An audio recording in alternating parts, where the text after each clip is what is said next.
Hi, this is Obil from Obil Studios. I was recently given the task to tell stories about the shea fruit, the shea nut, the shea butter, and then what people are really using it for.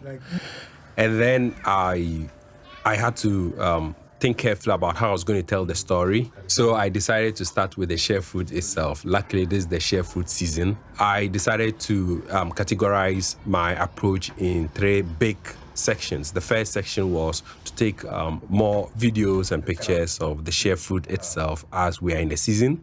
The second one is to take more pictures of the shea nut itself and then how people process the shea nuts. Then the third one, I was now to look at the shea butter itself, like the uses of the shea butter, and then what products that we can derive from the shea butter itself.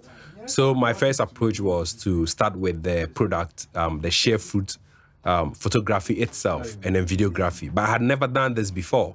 So I had to go to the internet and then I had to look through YouTube, to see what people are doing, how people are taking product videography, and then I had to study a lot. So at the end, I came to realize that I needed some few things. Like I needed an overhead light. Luckily, I have the Aperture 300D.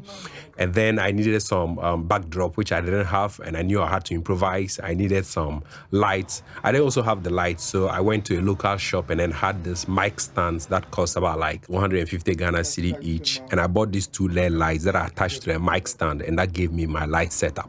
So I needed a shea fruit. So the first thing we did, we went to the market and then we bought some few shea fruits from the local women who sell it mostly in the market. And then we brought it in and then to the studio and then started taking some shots. So we got to realize that most of the fruits by then were too ripe and then they didn't give us the texture that we needed.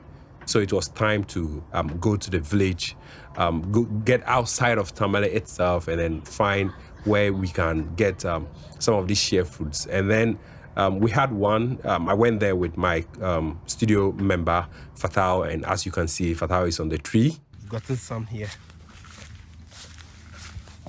So this is nice. Yes, so we came back and the fruits were dirty, so we had to prepare it for the shoot. So as you can see, this is my first time of doing product videography or photography, and I'm hoping to do more. It's quite exciting doing it, a lot of things to learn, and I hope to become a master in this aspect of videography and photography. It's quite interesting when you see the finished product. It's always very nice, it's pleasing, and it's kind of motivating. And then more ideas come in when you watch other people's products, photography or videography. You get more ideas to do whatever you want to do. But however, I was challenged with some few things like, I didn't have a slider and I needed a slider to give some dynamic shots to it. And I wish I had a very nice tube lights that could probably give some reflections and add up to the image.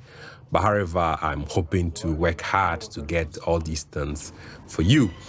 Thank you very much. I hope you learn one or two things, but moving on from now, I'll keep sharing behind scenes as I tell this story about the shea fruit, the shea nuts, what people are using it for, and then the products that we can get from it. Thank you very much for watching, and then catch you later.